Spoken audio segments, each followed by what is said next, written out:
Good morning to all. कल हम chapter 3 का रिवीजन कर रहे थे।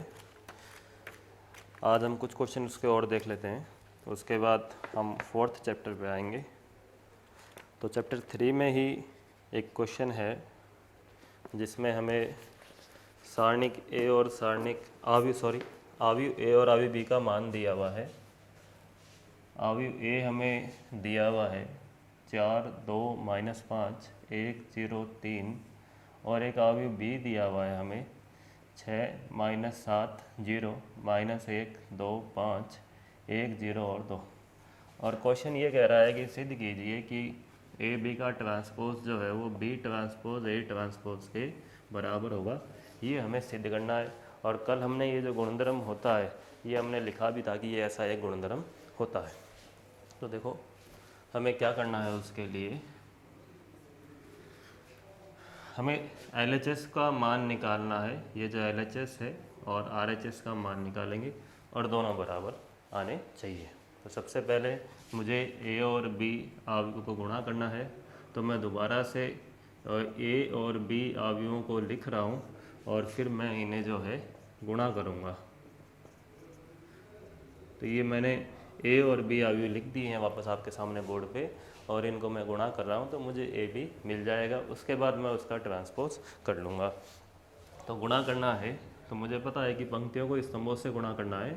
तो इसकी पहली पंक्ति पहले इन तीनों स्तंभों से गुणा होगी और 3 अवयव प्राप्त होंगे पहली पंक्ति के, और लाइन से तीनों स्तंभों के वो हो जाएंगे। फिर दूसरी पंक्ति जो है वो फिर तीनों स्तंभों से गुणा होगी।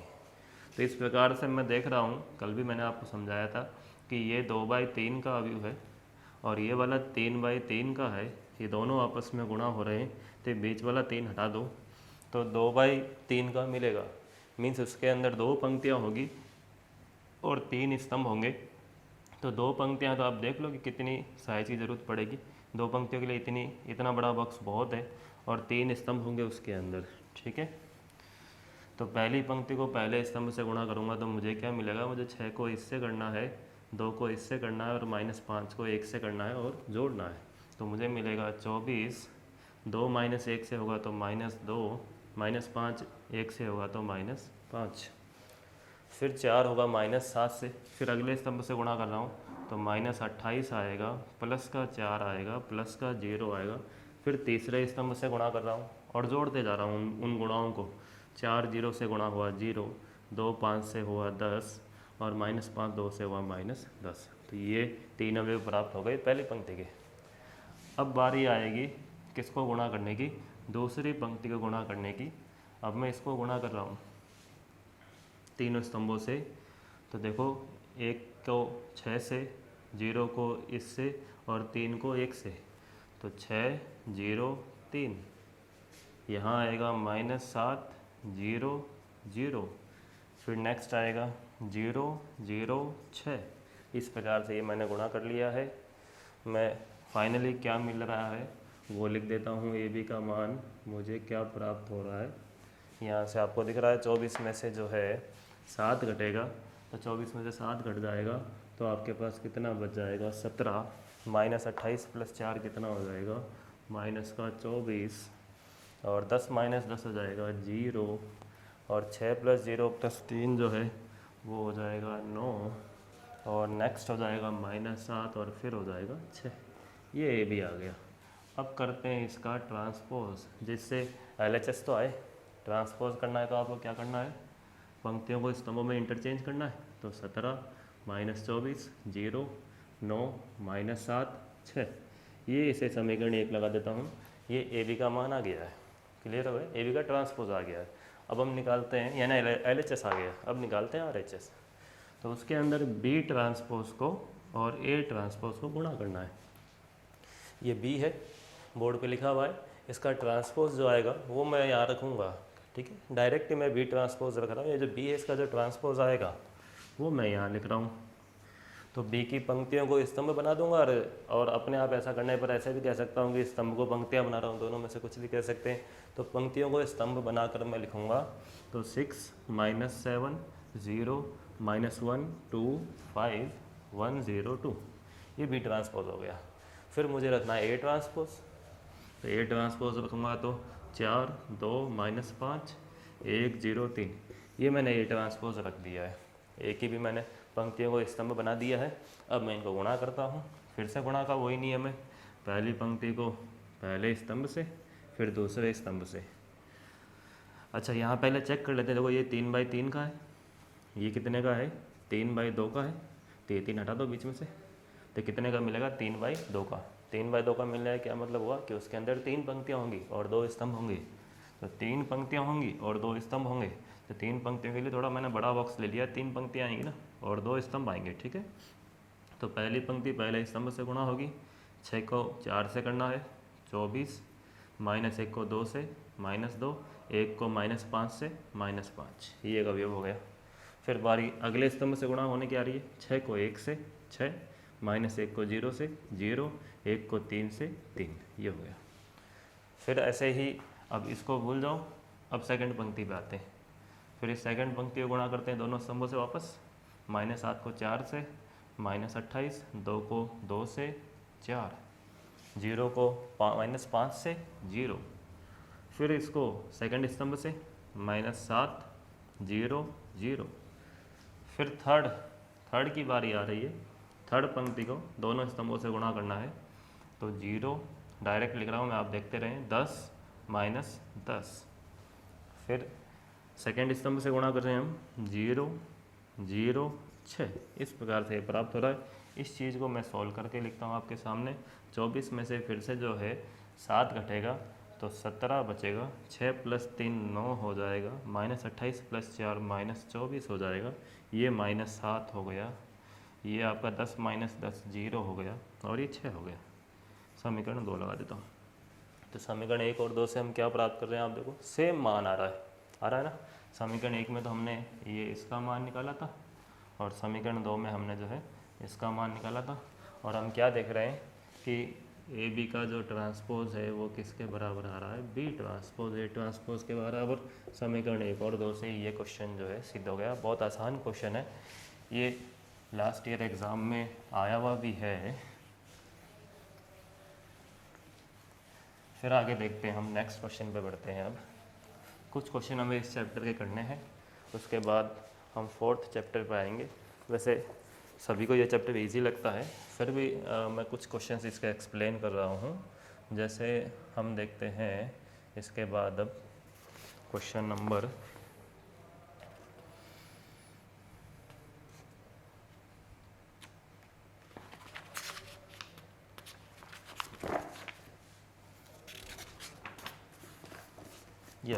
क्वेश्चन नंबर 16 है। इसमें a = cos theta sin theta minus sin theta cos theta.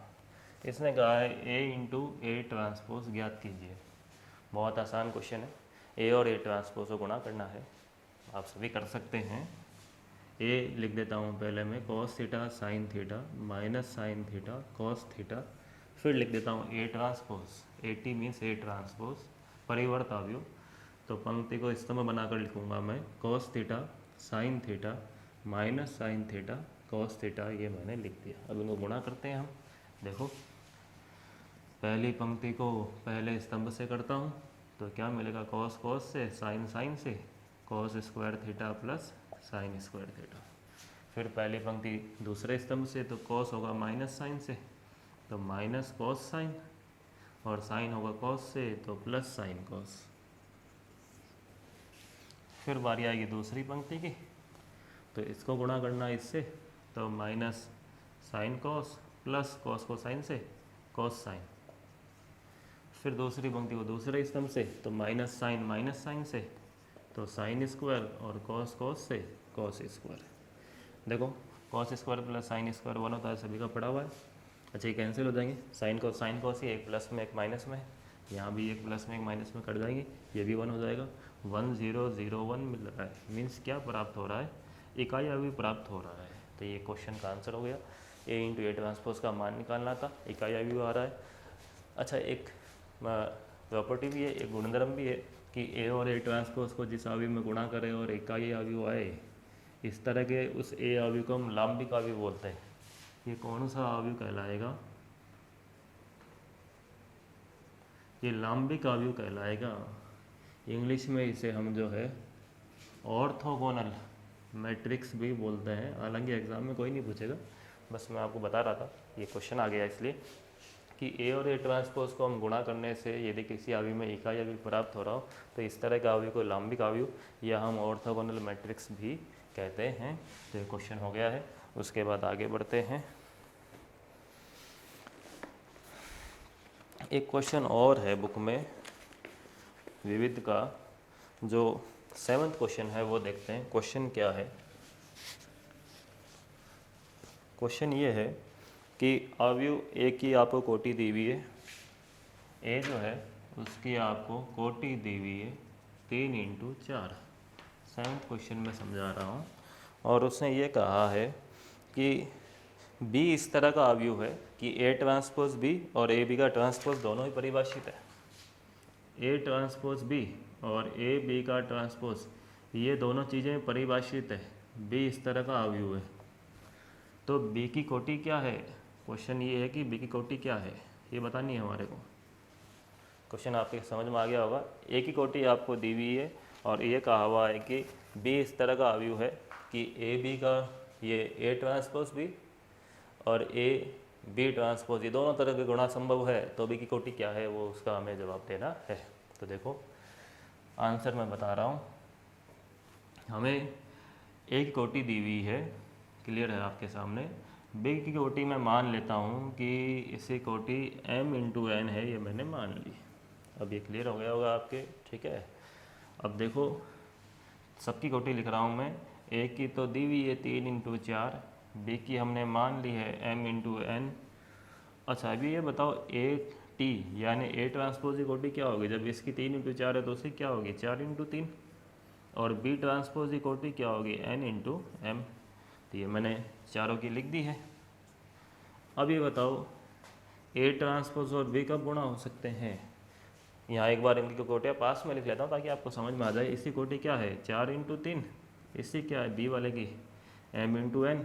ये गुणा कब हो सकते हैं? जब ये दोनों संख्याएं क्या हो? बराबर, तभी तो गुणा हो सकते हैं। मीन्स m बराबर कितना हो जाएगा? 3। नेक्स्ट अगला एक गुणा और है, वो कब हो सकता है?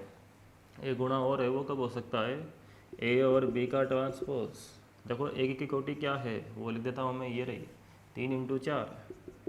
बी ट्रांसपोज की कोटि कहाँ है? ये रही n × m, लिख दी मैंने। ये कब गुणा हो सकते हैं? जब इनके पास वाले अंक ये बराबर हो। तो n बराबर क्या आ गया? 4। क्लियर होगा आप लोगों के। तो यहाँ से मुझे बी की कोटि प्राप्त हो गई। मुझे ए की कोटि दी हुई थी, बी की मैंने मान ली कि m × n है। वापस मैंने नीचे लिखा है, ए की 3 × 4 थी, बी की m × n मानी है हमने। अब ए टी की कितनी आएगी? इसकी 3 × 4 है तो उसकी जस्ट उल्टी हो जाएगी, 4 × 3 हो जाएगी। और जो बी ट्रांसपोज है उसकी कोटि क्या हो जाएगी? जब बी की कोटि m × n है तो बी ट्रांसपोज ही कितनी हो जाएगी? n × m हो जाएगी। ये दोनों गुणा कब हो सकते हैं? ऐसे नहीं लिखना है एग्जाम में, केवल समझाने के लिए आपको बताया है मैंने, ऐसे किसी को नहीं लिखना है। ए ट्रांसपोज की कोटि कितनी है? 4 × 3 है, ये रही। और बी की कोटि क्या है? m × n। गुणा कब हो सकते हैं? जब ये पास वाले अंक बराबर हो। तो यहाँ से m का मान प्राप्त हो गया, ठीक उस गुणा वाली कंडीशन से n का मान प्राप्त हो गया। तो इस तरीके से m और n का मान मिल गया तो हम b की कोटि बता सकते हैं। हम ये कह सकते हैं अब कि जो b की कोटि है वो क्या होगी? m और n के मान आ गए, 3 × 4 उसकी कोटि होगी। बाकी ऐसे हमें एग्ज़ाम में नहीं लिखना है, हम एग्ज़ाम में ऐसे लिखेंगे कि ये दोनों गुणा कब हो सकते हैं? जब ए ट्रांसपोज में स्तंभों की संख्या और बी में पंक्तियों की संख्या बराबर हो। इसमें स्तंभों की संख्या और इसमें पंक्तियों की संख्या बराबर होनी चाहिए। इसमें स्तंभों की संख्या कितनी है आप देख लो, इसमें स्तंभों की संख्या ये रही 3 है, और इस बी में पंक्तियों की संख्या कितनी है? पंक्तियों की संख्या m है, तो 3 बराबर क्या होना चाहिए? m। तो इस तरीके से लिख के हम उस क्वेश्चन का सॉल्यूशन जो है वो एग्ज़ाम में देंगे।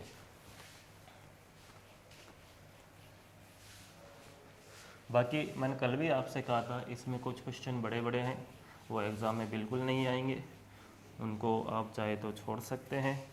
इसीलिए मैं बड़े क्वेश्चंस यहाँ पर एक्सप्लेन नहीं कर रहा हूँ क्योंकि उनके एग्ज़ाम में आने के चांस नहीं है।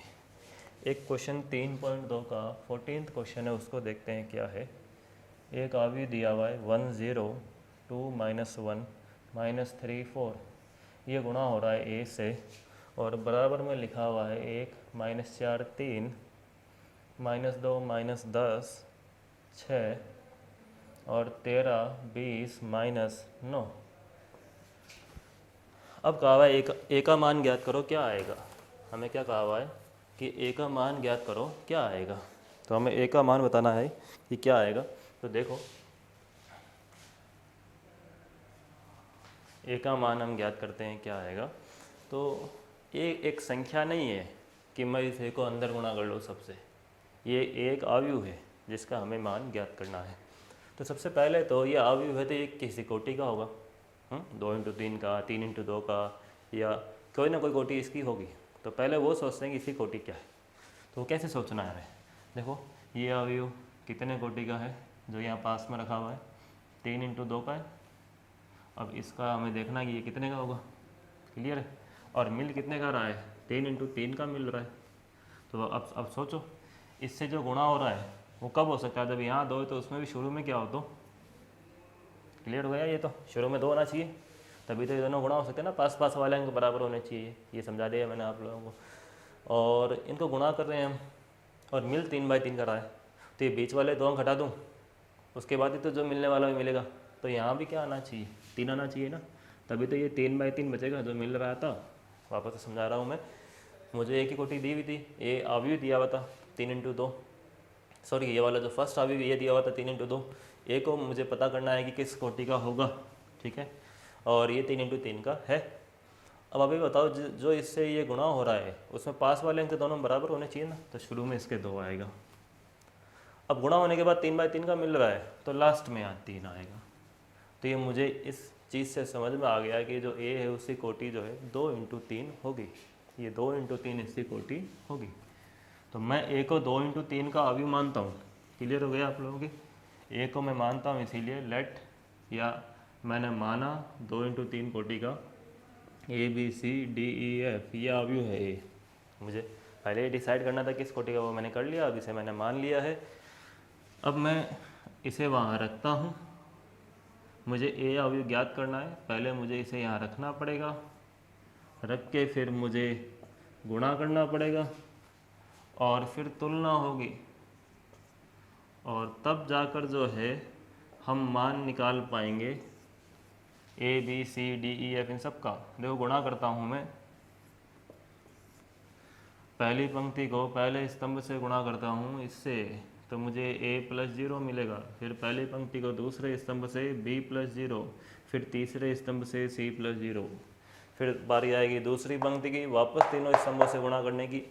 तो मैं इसे करता हूँ इससे, तो 2 और -1 को इनसे गुणा करना है, तो 2A - D, फिर आएगा 2B - E, फिर आएगा 2C - F।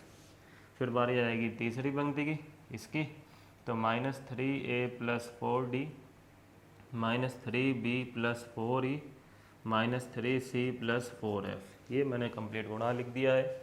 बराबर में जो अवयव दिया हुआ था वो मैंने रख दिया वापस अगेन। अब तुलना करते हैं।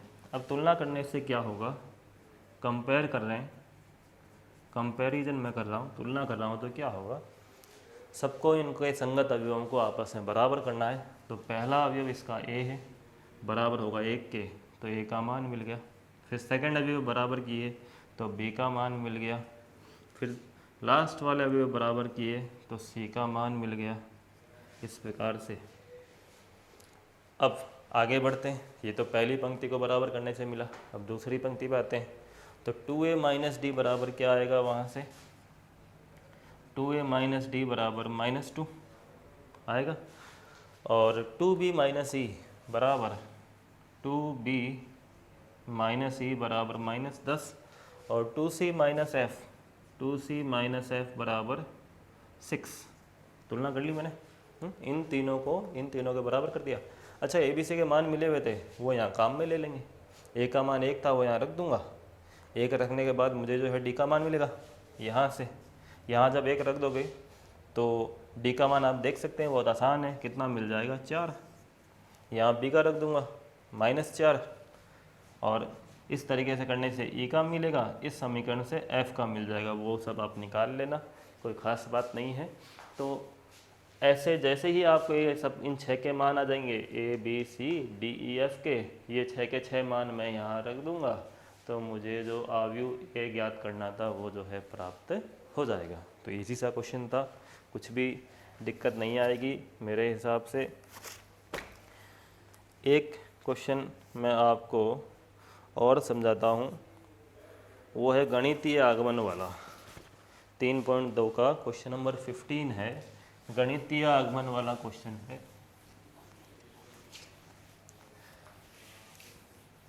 ये अभी तक एग्ज़ाम में नहीं आया है और आने की थोड़ी संभावना है, ज़्यादा तो नहीं है क्योंकि क्वेश्चन थोड़ा सा लेंथी है, फिर भी हम इसको क्यों छोड़े, इस क्वेश्चन को भी हम देख ही लेते हैं। मुझे ए आव्यूह दिया हुआ है और सिद्ध करना है, क्या करना है, प्रूफ करना है, सिद्ध करना है कि a की power n equal to cos n alpha sine n alpha minus sine n alpha, या माइनस लगा रखा है मैंने, cos n अल्फ़ा।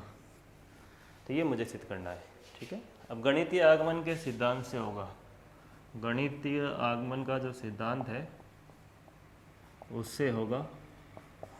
वो सिद्धांत क्या कहता है कि उसके 3 चरण है, उसके 3 भाग है, step 1, step 2 and step 3। Step 1 में क्या है कि आपको n की जगह 1 रखना है और आपको चेक करना है सही आता है या नहीं होता है। स्टेप 1 करने जा रहा हूँ मैं, मुझे n बराबर 1 रख कर जाँच करनी है। हम n बराबर 1 रख कर जाँच कर रहे हैं कि सही आता है क्या जो लिखा है वो। तो n की जगह 1 रखने के बाद क्या मिलेगा, n की जगह 1 रख रहा हूँ सब में, तो cos अल्फ़ा ये सब n की जगह 1 रख दूँगा, तो मुझे ये मिल रहा है जो बोर्ड पे लिखा है। क्या ये सही प्राप्त हुआ है क्या? देखो सही प्राप्त हुआ है, क्यों? क्योंकि ये तो सवाल में दिया हुआ था ऊपर, तो मैं इस आगे क्या लिख दूँगा, जो कि सत्य प्राप्त हुआ है। तो इससे क्या हुआ, स्टेटमेंट यानी इस कथन की जांच हो गई n बराबर 1 के लिए। तो स्टेटमेंट के n इक्वल टू 1 के लिए जांच हो गई, तो मैं लिख दूंगा अतः P1 जो ये कथन है ये सत्य है। कथन को P लिख के दर्शाया करते हैं मैथ में Pn, स्टेटमेंट फॉर n। तो statement for 1 is proved, n equal to 1 के लिए प्रूफ हो चुका है कि सही है। अब सेकंड स्टेप इसका क्या है, सेकंड स्टेप ये है कि n बराबर k रख के हम इसे सही मानेंगे। n बराबर k रख कर हम ये मानेंगे कि सही है वो, तो मैं n की जगह k लिख दूंगा इसके अंदर, cos k alpha sine k alpha minus sine k alpha cos k alpha. ये मैंने n की जगह k रख के सही मान लिया इसे। अब लास्ट स्टेप है इसका थर्ड वाला, वो स्टेप इसका इम्पोर्टेंट है, वो है n equal to k plus 1 के लिए जांच। उसके लिए आपको चेक करना है कि सही आता है कि नहीं आता है, n equal to k plus, यही इसका इम्पोर्टेंट भाग है, यही आप सही करोगे तो एग्ज़ाम में नंबर मिलेंगे। तो n equal to k plus 1 के लिए चेक करना है कि हम n की जगह k प्लस 1 रखते हैं यहाँ, तो क्या यहाँ भी k प्लस 1 बन रहा है क्या, बन रहा है, तो ये जो स्टेटमेंट है ये सही हो जाएगा। तो मैं n की जगह k प्लस 1 रखता हूँ LHS में, ये मैंने रख दिया। अब मुझे देखना है यहाँ भी k प्लस 1 आता है क्या, तो देखो a की पावर k प्लस 1 का मान ज्ञात करेंगे, इसे a की पावर k इंटू a लिख दिया मैंने, किसी को कोई दिक्कत नहीं होगी इसके अंदर। दोनों के मान मेरे पास है, a की पावर k और 1 है, ये रहा a की पावर k का और ये रहा a का, ये दोनों मान मैं यहाँ लिख दूँगा। cos k alpha sine k alpha minus sine k alpha cos k alpha, ये a की पावर k का मान, फिर a का मान रखते हैं cos alpha sine alpha minus sine alpha cos alpha. अब इनको हम करते हैं गुणा, पहली पंक्ति को पहले स्तंभ से, क्या मिलेगा, cos k alpha minus sine k alpha sine alpha, कर दिया। फिर मुझे इसको इससे गुणा करना है सेकंड वाले से, cos k alpha sine alpha plus sign k alpha cos alpha. इस तरीके से आप ये पूरा गुणा कर लेना, मैं पूरा क्वेश्चन नहीं समझा रहा आपको। अब क्या होगा, देखो गणित के जो सूत्र है त्रिकोणमिति वाले वो लागू होंगे। जैसे यहाँ देखो ये cos A cos B minus sign A sine B हो गया, तो आपने पढ़ा होगा cos A cos B minus sign A sine B क्या होता है, कॉस ए प्लस बी, तो ये कॉस ए प्लस बी हो गया। ठीक इसी तरीके से यहाँ साइन ए प्लस बी बनेगा इस प्रकार से, और ऐसे ही नीचे भी आप देख लेना। अब देखो इन दोनों में से अल्फ़ा कॉमन लेके लिख सकता हूँ, तो अल्फ़ा में यदि इन दोनों में से कॉमन ले लूँ तो के प्लस वन अल्फ़ा, और इन दोनों में से भी कॉमन ले लूँ तो के प्लस वन अल्फ़ा, तो एन की जगह के प्लस वन बन जाएगा। जैसे यहाँ बना है, जैसे यहाँ बन गया है, वैसे ही इन दोनों में भी बन जाएगा। तो इससे ये कथन जो है सिद्ध हो जाएगा जो लिखा हुआ था। तो ये गणितीय आगमन का क्वेश्चन है। इस तरह का क्वेश्चन किसी भी प्रश्नावली में आ सकता है। उसमें हमें करना क्या है, एन की जगह एक रख के चेक करना है सही आता है क्या, एन की जगह के रख कर जो है उसे सही माना जाएगा, और के प्लस वन रख कर जो आएगा उसके लिए हमें जांच करनी पड़ेगी। फिर नेक्स्ट क्वेश्चन देखते हैं।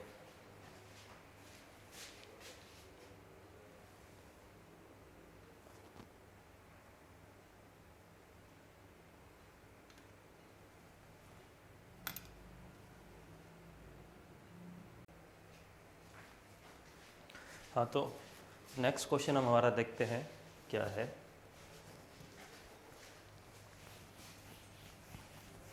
तो ये इस तरीके से गणितीय आगमन से होने वाला क्वेश्चन है जिसके 3 स्टेप्स होते हैं। के प्लस वन वाली स्टेप जो है वो आपको सिद्ध करनी होती है, और एन इक्वल टू वन वाले स्टेप है वो आपको सिद्ध करनी होती है। इसके अलावा बाकी आपको जो है मानना होता है के वाले स्टेप को। एक क्वेश्चन और है जिसमें आपको एक अवयव दिया हुआ है, एक अवयव ए आपको दिया हुआ है 6 2 5 4। इस अवयव को हमें जो है सममित और विषम सममित अवयव के योग के रूप में लिखना है। मीन्स सिमेट्रिक और स्क्यू सिमेट्रिक मैट्रिक्स के सम की फॉर्म में इस मैट्रिक्स को हमें लिखना है। तो देखो मैंने आपको एक फॉर्मूला बताया था कल कि इस तरह का एक फॉर्मूला है जो किसी भी अवयव को सममित और विषम सममित अवयव के योग के रूप में लिखता है। तो इस फॉर्म में हमें इसे लिखना है। 2 नंबर के लायक क्वेश्चन है। सबसे पहले मैं ए ट्रांसपोज निकालूंगा, इसकी पंक्तियों और स्तंभों को इंटरचेंज कर लेंगे। 6 2 यहाँ लिख दिया, 5 4 यहाँ लिख दिया। अब एक बार इनको जोड़ देंगे, एक बार इनको घटा लेंगे। इस ए में इसे जोड़ूंगा, यहाँ लिखूंगा, कितना मिलेगा, यहाँ 12, यहाँ 7, यहाँ पर 7, यहाँ पर जो है 8। फिर घटा लेंगे, घटा के लिख रहा हूँ मैं। आप चाहे तो पहले रख के बाद में जोड़ लेना, घटा लेना, मैं सीधे कर रहा हूँ। इसमें से 100 घटा रहा हूँ तो यहाँ 0 मिलेगा। 2 में से घटेगा 5, -3 हो गया। 5 में से 2 3, 4 में से 4 0 हो गया। अब क्या करना है, अब ये फॉर्मूला यूज़ लेना है। ए इक्वल टू, ये फॉर्मूला क्या कह रहा है कि पहले नहीं लिखना है, यहाँ लिखना है। मैंने वहाँ पहले लिख दिया था इसलिए दोबारा नहीं लिख रहा हूँ। ए प्लस ए ट्रांसपोज ये रहा, इसमें 2 का भाग लगाना है। तो 1/2 12 7 7 8 प्लस 1/2 a माइनस 80 यानी a माइनस ए ट्रांसपोज आया उसको रख देंगे 0 -3 3 0। अब देखो 2 का इसमें भाग लगाते हैं तो यहाँ 6 7/2 7/2 4। फिर इसमें यहाँ 2 का भाग लगा देते हैं 0 -3/2 -3/2 0। तो अब देखो आपको क्या मिला है। दोबारा इसको आगे जोड़ना नहीं है, आगे जोड़ तो सकता हूँ लेकिन जोड़ना नहीं है, ठीक है। देखो हमने क्या किया है, एक अवयव को सममित और विषम सममित के योग के रूप में लिख लिया है। ये वाला है सममित, ये वाला है विषम सममित। ये सममित क्यों है, क्योंकि इसमें आप ट्रांसपोज करोगे तो भी वही आएगा। और ये वाला विषम सममित क्यों है, क्योंकि इसमें ट्रांसपोज करूँगा तो माइनस से आएगा। कल मैंने बताया था ना आपको कि ए का ट्रांसपोज ए के बराबर आ रहा हो तो उस तरह के अवयव को हम सममित कहते हैं, और ए का ट्रांसपोज -1 के बराबर आ रहा हो तो उस तरह के अवयव को जो है हम विषम सममित अवयव कहते हैं। तो इस वाले में तो ये सममित वाली कंडीशन लग जाएगी, इस वाले में विषम सममित वाली लग जाएगी। और वैसे आपको समझाया भी था कि ये दोनों देखो बराबर है इसलिए सममित रहेगा, और इसमें यहाँ इनके इसमें यहाँ पर जो है, सॉरी यहाँ मैंने माइनस गलत लगा दिया था, ऊपर नहीं है देखो आप, हाँ इसमें इनके चिन्ह अलग अलग है और विकर्ण पे 0, इसलिए वाला क्या विषम समित है। और क्रॉस चेक भी कर सकता हूँ मैं, इन दोनों को जोड़ूंगा ना तो वापस मुझे जो क्वेश्चन में दिया हुआ ए था वही मिलेगा, बट आपको जोड़ना नहीं है। जोड़ोगे तो वापस वही क्वेश्चन बन जाएगा। हमने जोड़ने के लिए थोड़ी क्वेश्चन किया है, हमने तो इसको सम्मित और विषम सम्मित के योग का रूप देने के लिए किया था। तो ये भी एक क्वेश्चन था जो 2 नंबर के लायक था, एग्ज़ाम में आने के लायक। और भी क्वेश्चन से आप लोग प्रैक्टिस करें। यदि आपको किसी और पर्टिकुलर क्वेश्चन में कोई भी डाउट है तो आप कमेंट सेक्शन में पूछ सकते हैं। अब मैं आगे बढ़ रहा हूँ, उसके बाद नेक्स्ट चैप्टर पे, 4th चैप्टर आते हैं उस पर, सारणिक पे। ये तो वैसे इजी चैप्टर ही माना जाता है और ऑलमोस्ट सारे बच्चे कर भी लेते हैं, फिर भी मैंने कुछ क्वेश्चंस जो इसके एक्सप्लेन कर दिए। अब हम जो है मेनली आते हैं सारणिक पे, जिसको मैं कह सकता हूँ डिटर्मिनेंट। इस चैप्टर पे आते हैं, नेक्स्ट चैप्टर 4th। सारणिक जो है आपका, कल बताया था आपको मैंने, 3 नंबर का एक क्वेश्चन पूरा का पूरा इसमें से आएगा और कोई क्वेश्चन इसमें से नहीं आएगा। 2 ही इसमें पार्ट है, आपको पता ही है, 4.1 और 4.2। 4.1 में कोई क्वेश्चन नहीं है आने लायक, क्वेश्चन है तो 4.2 और विविध में से आने लायक है। अब उसमें भी सारणिक का मान क्या कैसे ज्ञात करते हैं सभी को अच्छे तरीके से पता है, बताने की कोई आवश्यकता नहीं है, काफ़ी बार आपने किया भी होगा। सारणिक जो है वो क्या होती है वो भी बताने की आवश्यकता नहीं है, हम सीधा उससे गुणधर्मों पर आते हैं, क्योंकि मैंने पहले ही कहा आपसे कि ये रिवीजन क्लास है, तो हम यहाँ पर रिवीजन के हिसाब से बात करेंगे। तो गुणधर्म उससे क्या है उस पर आते हैं, क्योंकि वही हमारे काम आने वाला है और क्वेश्चन भी उन्हीं पर आधारित है। तो सबसे पहला कुछ गुणधर्म है, सारे बात नहीं करते हम, अभी कुछ की बात करते हैं। पहला गुणधर्म ये कहता है कि पंक्तियों और स्तंभों को आपस में इंटरचेंज करोगे तो सारणी का मान नहीं बदलेगा। पढ़ा है आपने, एक ही सारणिक और एक ही ट्रांसपोज की सारणिक बराबर होगी। सेकंड गुणधर्म उसके बाद क्या है, कोई भी 2 पंक्तियों को आपस में इंटरचेंज करूँगा तो सारणी का चिन्ह बदल जाएगा। कोई भी 2 पंक्ति में आपस में इंटरचेंज करता हूँ तो सारणी का चिन्ह बदल जाएगा। कोई भी 2 पंक्ति या स्तंभों को इंटरचेंज किया तो क्या होगा, चिन्ह बदल जाएगा, चिन्ह बदलेगा, या ऐसे कह दूँ साइन बदलेगा। इनकी अभी मैं डिटेल में बात नहीं कर रहा, क्योंकि मैंने आपसे कहा ना कि हम रिवाइज कर रहे हैं, इसको पढ़ा हुआ था आपका सभी का हाई। उसके बाद थर्ड क्या है, कोई भी 2 पंक्ति सेम दिख जाए या कोई भी 2 स्तंभ सेम दिख जाए तो उस सारणी का मान निकालने की कतई आवश्यकता नहीं है, उसका मान क्या हो जाएगा, 0 हो जाएगा। कोई भी 2 पंक्ति यदि मुझे सेम दिखती है, कोई 2 स्तंभ सेम दिखते हैं, जैसे मान लीजिए किसी सारणी में मुझे इस तरीके से दिखता है तो मुझे 2 पंक्ति सेम दिख रही है ये दोनों, या इसी तरीके से कोई 2 स्तंभ सेम दिखे तो सारणी का मान क्या प्राप्त होगा, 0। ये लो। उसके बाद आगे बढ़ते हैं, 4th क्या कहता है। 4th ये कहता है कि सारणिक को हम यदि के गुना कर रहे हैं तो वो के जो है किसी एक पंक्ति या स्तंभ से गुणा होगा। ये खास बात है। जैसे मान लो मैंने एक सारणिक लिखी है इस प्रकार से, और मैं अब ये कह रहा हूँ कि इसको के से गुणा करना है इस सारणिक को, ये लीजिए।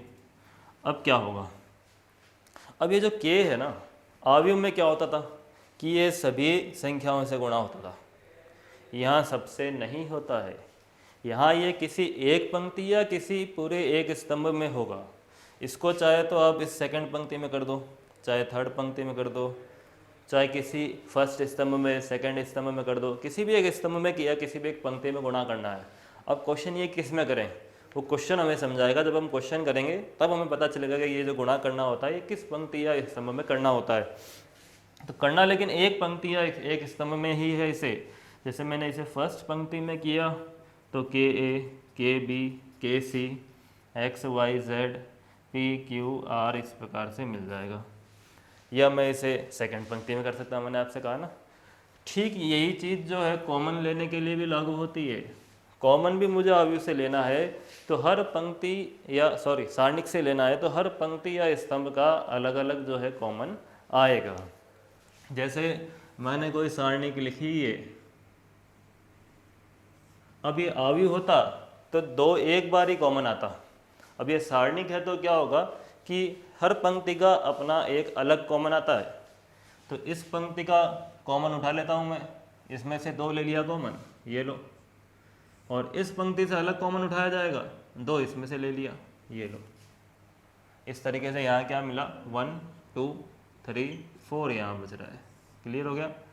अब देखो क्या कर रहा हूँ, वापस इसमें से 2 और ले रहा हूँ, तो 2 और आएगा बाहर, 2 2 2 हो गए, यहाँ 1, यहाँ 3, यहाँ 1, यहाँ पर 2।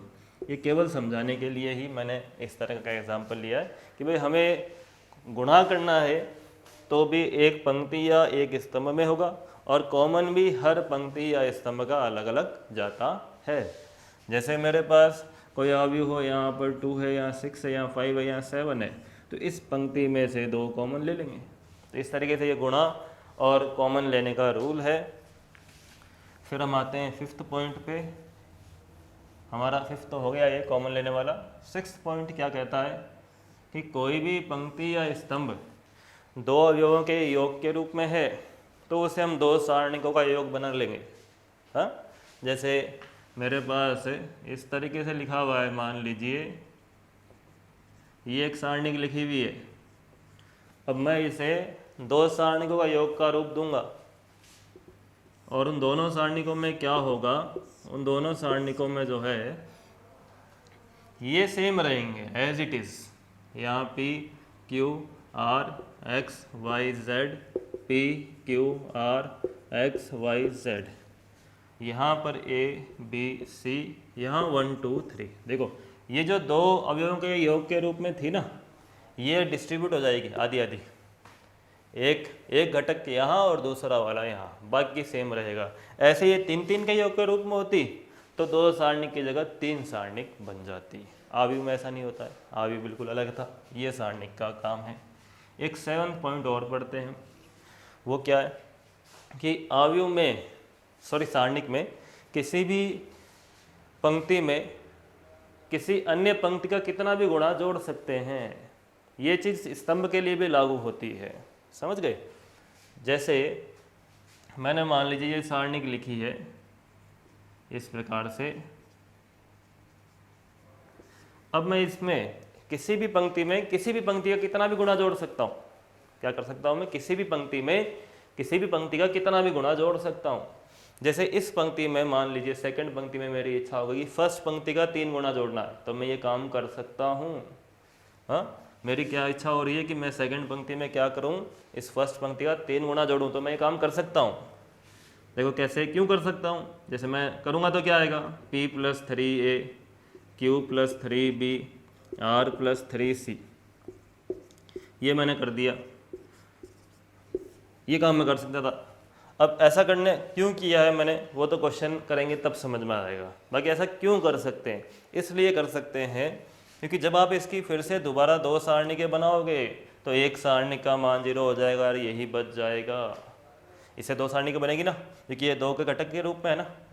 तो जैसे यहाँ पंक्ति, ये स्तंभ के लिए जो बताया था नियम 2 सारणिकों का रूप देने वाला, वो पंक्तियों के लिए भी लगता है। तो जैसे आप इसको 2 सारणिकों का रूप दोगे तो एक सारणिक 0 हो जाएगी, एक यही वाली बच जाएगी जो क्वेश्चन में थी। अच्छा, ये जो अभी मैंने काम किया है ये वाला, इसको लिखकर कैसे दर्शाते हैं, शॉर्ट में इसे कैसे लिखते हैं, इसे कहते हैं प्रारंभिक संक्रिया, एलिमेंट्री ऑपरेशन। इसे हम कैसे लिखकर दर्शाते हैं। मैंने किया क्या है, मैंने किसे चेंज किया है, ये क्या चेंज हुआ है, 2nd पंक्ति, तो यहाँ लिखूंगा R2। 2nd पंक्ति चेंज हो रही है, एरो लगा देंगे, जो चेंज हुआ है वो यहाँ लिख देंगे। हुआ क्या था, 2nd पंक्ति में जोड़ा था 1st पंक्ति का 3 गुणा, तो R2 में ऐड किया था 3 × R1। ये ऐसे जो ये काम किया इसे लिखकर दर्शाया जाता है। जिस पंक्ति को चेंज कर रहे हो वो यहाँ लिखना है, जो चेंज कर रहे हैं वो यहाँ लिखना है। क्लियर हो गया होगा आप लोगों के। 2nd पंक्ति में जोड़ रहा हूँ 1st पंक्ति का 3 गुणा, तो वो ऐसे लिखूँगा। ठीक है, मान लीजिए मेरी इच्छा हो गई मैं 1st स्तंभ बदलूँ ये वाला, तो मैं यहाँ उसे लिखूँगा। जो बदलाव करना है वो मुझे यहाँ लिखना है आगे। मेरी इच्छा हो गई 1st स्तंभ में से 2nd घटाने की, तो मैं ऐसे लिखूँगा। मेरी इच्छा हो रही है उसमें जोड़ने की, तो जोड़ दूंगा। मेरी इच्छा हो रही है सेकंड स्तंभ को न जोड़कर इसका 4 गुना जोड़ूँ तो 4 गुना जोड़ दिया जाएगा। तो इस तरीके से ये संक्रियाएं हम लगा सकते हैं पंक्तियों और स्तंभों को चेंज करने वाली। इससे सारणिक के मान पे कोई फर्क नहीं पड़ता है। ठीक है। अच्छा, हमने क्या कहा था कि वापस एक बार रिवाइज कर लेते हैं कि कोई भी कोई भी किसी भी सारणिक के अंदर पंक्तियों स्तंभों को इंटरचेंज करने से मान नहीं बदलेगा। दो पंक्तियाँ स्तंभ बदलते हो आपस में तो चिन्ह जरूर सारणिक का बदलेगा। कोई भी दो पंक्ति सेम है तो सारणिक का मान 0 होगा। कैसे गुणा करना है, तो वो सभी अवयव में न होकर किसी एक पंक्ति या किसी एक स्तंभ के सारे अवयव में होगा। कॉमन का भी वही रूल है। इस तरीके से 2 के रूप में तो 2 सारणिकों का योग का रूप ले लेगी और ये इस तरीके से हम ऑपरेशन लगा सकते हैं। अच्छा, एक डबल एरो वाला ऑपरेशन भी होता है।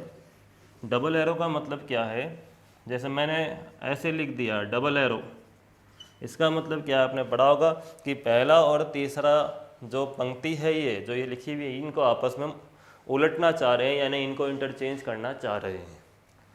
तो फर्स्ट और थर्ड पंक्ति को मैं इंटरचेंज करना चाह रहा हूँ, तो फर्स्ट पंक्ति यहाँ आ जाएगी, थर्ड ऊपर आ जाएगी। एक्स वाई जेड यहाँ आ गया, ए बी सी यहाँ आ गया, पी क्यू आर यहीं पर पड़ा है। लेकिन मैंने अभी क्या कहा था सेकंड पॉइंट के अंदर कि जब भी आप ऐसा काम करोगे, दो पंक्तियों को इंटरचेंज करने वाला जो ये मैंने अभी किया है, तो चिन्ह तो बदलेगा। तो बदला नहीं आपने, चिन्ह तो बदलेगा। यहाँ क्या लगाना पड़ेगा, माइनस लगाना पड़ेगा। ठीक है, क्लियर है। जब भी दो पंक्तियाँ स्तंभों को आपस में इंटरचेंज करेंगे तो हमें चिन्ह जो है बदलना पड़ेगा। एक पॉइंट और है, 8th पॉइंट, वो क्या है कि चलो उसे बाद में पढ़ेंगे। एक बार इन पॉइंट्स पर आधारित हम कुछ क्वेश्चन देख लेते हैं। 8th पॉइंट पर तो एक ही क्वेश्चन है, उसे बाद में डिस्कस कर लेंगे। हाँ, तो जैसे मैंने आपसे कहा कि एक क्वेश्चन लिखे कि ये सिद्ध करना है, ये एक सारणिक लिख रहा हूँ मैं, और मुझे ये सिद्ध करना है कि इस सारणिक का मान आएगा a minus B, B minus C, C minus A. अब ये हम गुणधर्मों की हेल्प से निकालना चाहें तो बड़ा मुश्किल है और हमें निकालना भी नहीं है। एग्ज़ाम में भी जब ये कहा जाए तो हमें जो हमने गुणधर्म पढ़े हैं उन्हीं से हमें निकालना है। कुछ बच्चे क्या करते हैं, इसका डायरेक्ट प्रसार कर लेते हैं, क्योंकि प्रसार सभी को आता है, और फिर वो क्या करते हैं कि ये मान लाने की कोशिश करते हैं। वो काम हमें नहीं करना है। या तो क्वेश्चन में ऊपर लिखा रहेगा कि गुणधर्मों की हेल्प से करो, और नहीं भी लिखा रहेगा तो भी गुणधर्म से ही हमें करना है। तो मैं आंसर लिख रहा हूँ। सबसे पहले दोबारा डेल्टा लिखकर इस क्वेश्चन को दर्शा दिया। अब जब भी एक पूरी पंक्ति या एक पूरे स्तंभ में 1 1 1 हो तो हमारी कोशिश क्या होगी कि हम दो जगह पर 0 बनाएं, और वो मुझे पता है 1 में से 1 घटाकर बनाया जा सकता है। अभी मैंने कहा था ना, कोई भी दो पंक्तियाँ कोई भी दो स्तंभ इंटरचेंज कर सकते हैं, घटा सकते हैं आपस में। इंटरचेंज करेंगे तो चिन्ह बदलेगा, तो मैं घटाऊंगा और उस वजह से 2 0 बनेंगे, और उस वजह से ये जो 3 गुणांक है, ये जो 3 मैं कह सकता हूँ कि मल्टीप्लिकेशन की फॉर्म में, गुणा के फॉर्म में ये जो 3 फैक्टर्स हैं, ये मुझे प्राप्त हो जाएंगे। इनमें से 2 प्राप्त हो जाएंगे, फिर तीसरा प्रसार करने से मिल जाएगा। तो मैं क्या कर रहा हूँ, मैं अब देखो स्तंभों में पहली पंक्ति में 1 1 1 है, तो मैं 2 स्तंभ आपस में घटाता हूँ। मैं सेकंड स्तंभ में से फर्स्ट घटा लेता हूँ, तो यहाँ 0 बन जाएगा ना।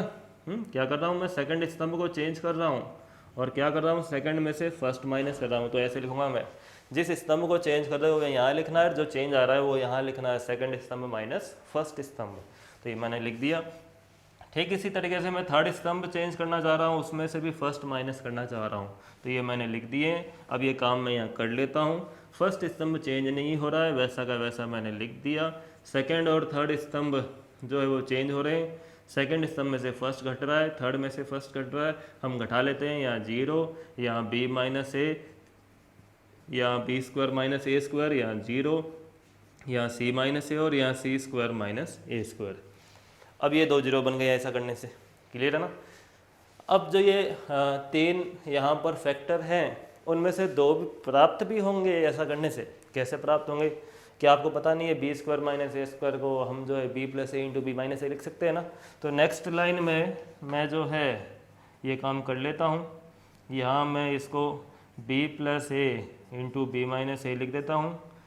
यहाँ मैं इसको नीचे वाले को सी प्लस ए इंटू सी माइनस ए लिख देता हूँ, ये मैंने लिख दिया है।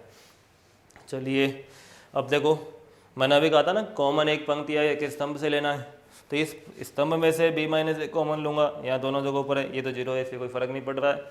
और इस स्तंभ में से सी माइनस ए कॉमन उठाऊँगा, तो मुझे ये जो फैक्टर थे इसमें से दो फैक्टर मिल जाएंगे ऐसा करने से। तो मैं इसमें से बी माइनस ए कॉमन ले रहा हूँ, इसमें से सी माइनस ए कॉमन ले रहा हूँ, उसे आप लोग कॉपी में लिख लेना। मैं डायरेक्ट यहाँ कॉमन लेके बाहर उन्हें रख रहा हूँ, बी माइनस ए को सी माइनस ए को मैंने रख दिया। अब ऐसा करने से मुझे जो पीछे बच रहा है वो मैं लिख देता हूँ, बी माइनस ए मैंने इसमें से कॉमन लिया है, तो यहाँ जीरो बचने वाला है, यहाँ एक, यहाँ बी प्लस ए, यहाँ जीरो, यहाँ एक, यहाँ सी प्लस ए बचेगा। अब देखिए दो मेरे पास जो है गुणांक आ चुके हैं, ये दो, एक बी माइनस ए नहीं है, माइनस बी है वहाँ, वो बन जाएगा, माइनस कॉमन लेने से कोई दिक्कत नहीं आएगी। लेकिन दो फैक्टर आ गए, तीसरा वाला ये एक जो बचा है इसका प्रसार कर लेंगे, अब उससे आ जाएगा। तो जैसे ही मैंने घटाया दो स्तंभों को, तो फ़ायदा क्या हुआ कि एक तो दो जीरो बन गए देखो यहाँ पे, तो प्रसार ईजी हो गया, प्लस दो जो फैक्टर थे वो मिल गए बाहर कॉमन लेके। अब मैं इसका प्रसार करूँगा किसके सापेक्ष, इस पंक्ति के सापेक्ष, R1 के सापेक्ष प्रसार करूँगा और क्वेश्चन का आंसर मिल जाएगा, b माइनस ए सी माइनस ए, ये 1 प्लस के साथ ही आता है, ये लो। फिर क्या होगा, 1 के साथ इन चार से जो सारणिक आएगी वो आएगी ना, वो सारणिक क्या आएगी, इनका गुणा करेंगे c प्लस ए, इनका गुणा करेंगे घटाएंगे माइनस बी माइनस ए, ये लो। और दो जीरो हैं तो उनसे जो गुणा होंगे वो क्या हो जाएंगे, जीरो, ये ए कट जाएगा। फाइनली क्या मिलेगा, b माइनस ए सी माइनस ए, ये c माइनस बी।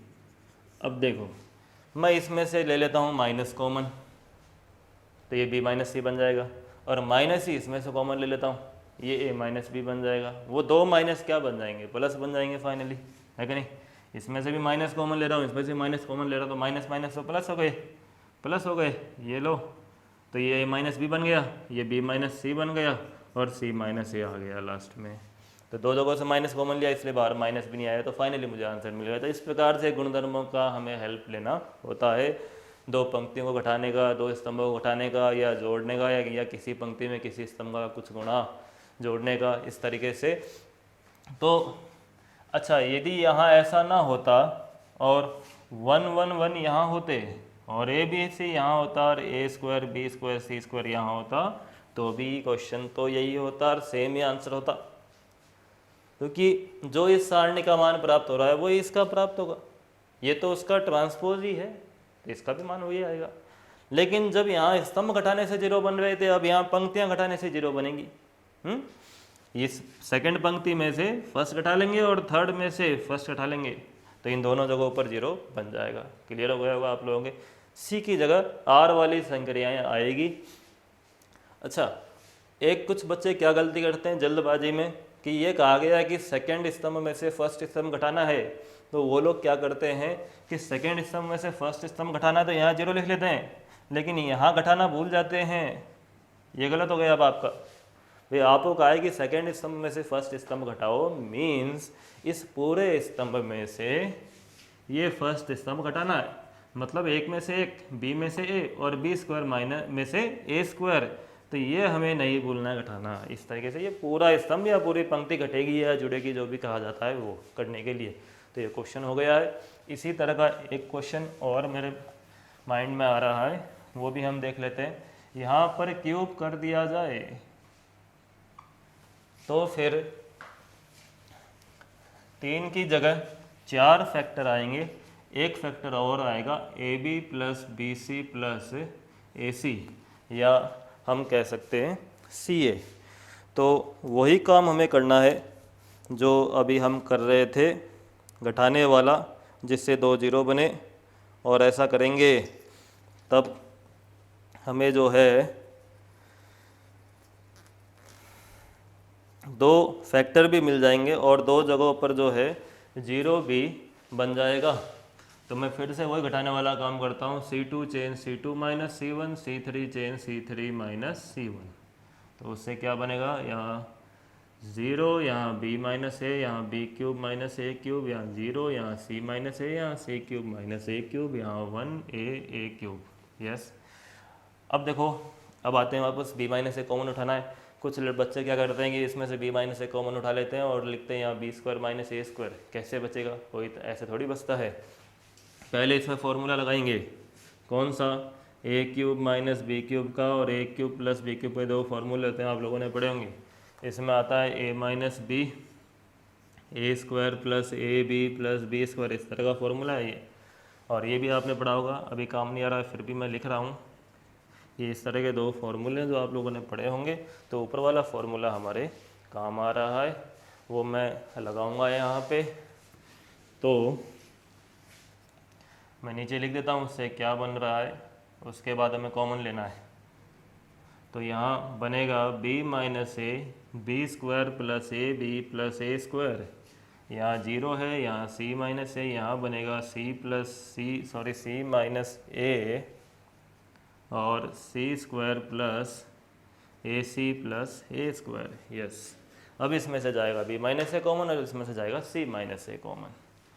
तो ये जैसे मैं कॉमन लूँगा तो मुझे b माइनस ए सी माइनस ए मैंने ले लिया कॉमन, यहाँ है 1a क्यूब, यहाँ 0, यहाँ 1, यहाँ क्या बच रहा है अब? B square plus A B plus a square. यहाँ पर थर्ड वाले स्तंभ में से कॉमन लिया, c माइनस ए को तो 0, 1 c square plus A c plus a square. तो दो फैक्टर हमारे आ गए 4 फैक्टर में से। अब दो और बचे हुए जो हमें लाने हैं। तो उसके लिए अब आप चाहे तो एक फैक्टर को और लिया हो पहले, बाद में प्रसार कर लेना, या अब भी प्रसार कर लेता हूँ तो जो दो फैक्टर बचे हमारे वो यहाँ से प्राप्त हो सकते हैं। और प्रसार भी तो इजी ही है, अब कोई दिक्कत नहीं आएगी इतनी। तो आपके पास दोनों ऑप्शन है, या तो इसका आप प्रसार कर लो और आप चाहते हो कि नहीं पहले एक फैक्टर और लाऊंगा मैं, तो पहले वो काम भी आप कर सकते हो। तो मैं प्रसार कर लेता हूँ, या एक फैक्टर और लाना है तो वो भी कर सकते हो आप लोग। मैं प्रसार कर लेता हूँ R1 के सापेक्ष। तो b माइनस ए सी माइनस ए 1, ये दोनों गुणा होंगे, 1 इससे गुणा होगा तो c square plus A c plus a square आया, 1 इससे गुणा होगा तो यही b square plus A B plus a square आएगा। और घटाना होता है ना उसको, तो माइनस के हो जाएंगे तीनों। कुछ लड़के यहाँ भी गलती करते हैं, एक के आगे माइनस लगा लेते हैं ओनली, वो नहीं करना है हमें, और 2 0 हो गए। चलिए अब क्या कट रहा है? कुछ कट रहा है क्या? यस, ए स्क्वायर कट रहा है। अब आंसर लाने की तरफ सोचते हैं हम, क्या करना पड़ेगा? 1 को तो लिखने की जरूरत है नहीं, छोड़ दो। अब इससे दो फैक्टर और बचे हुए हैं वो लाने हैं। तो क्या मैं c square minus b square को c plus B c minus b लिख सकता हूँ? लिख दिया मैंने। अब उसके बाद ए सी और ये जो माइनस ए बी है इसमें से क्या कॉमन ले सकते हैं हम? ए, क्या बचेगा फिर? सी माइनस बी। अब देखो सी माइनस बी कॉमन आ गया ना हमारा यहाँ से, इन दोनों में सी माइनस बी है, सी माइनस बी को कॉमन ले लिया। पीछे क्या बचेगा इसमें से? सी प्लस बी, और इसमें से क्या बचेगा? प्लस ए। ये लो, थोड़ा सा इसमें मिस्टेक हो गई थी, ये A B plus B C plus A C नहीं आएगा, यहाँ A plus B plus C आएगा। वो A B plus B C plus A C जो है वो एक यहाँ स्क्वायर लगाएंगे, A square B square C square में, तब आएगा। यस, तो ये क्वेश्चन था और ये हमने प्राप्त कर लिया उसका आंसर। फिर से एक चीज़ और बची हुई, इन दोनों में से माइनस कॉमन लेने वाली, वो हम ले लेंगे और फाइनली वो आंसर मुझे मिल जाएगा। तो ये इस तरह का क्वेश्चन है। एक क्वेश्चन और इस तरह का है, उसमें यहाँ पर मैं स्क्वायर करूँगा, और तो यहाँ पर a plus B plus C की जगह A B plus B C plus A C आ जाएगा। तो ये 3 क्वेश्चन होते हैं जो मैंने आपको 2 समझाए, उसमें से तीनों का एक जैसा ही तरीका है। पहला क्वेश्चन था जिसमें वापस तीनों क्वेश्चन लिख देता हूँ मैं, 2 मैंने आपको समझाए हैं। पहला था उसमें यहाँ 1 1 1, यहाँ ए बी सी, यहाँ a square B square C square, जिसका आंसर आता है a minus B minus C minus a. Cube जब हम कर देते हैं स्क्वायर की जगह, जब हम क्यूब कर देते हैं यहाँ पे, तो अभी जो आया वो आता है a minus B minus C minus A और a plus B plus C. और जब मैं स्क्वायर भी कर दूंगा और क्यूब भी कर दूंगा तो आंसर आएगा a minus B minus C minus A और A B plus B C plus A C आएगा। तो इस तरीके से हमें जो है चारों क्वेश्चंस के जो है, तीनों क्वेश्चंस के जो आंसर है वो मिल जाएंगे। ये सेम तरीका है। और भी क्वेश्चन है जिनको अभी हम डिस्कस करते हैं।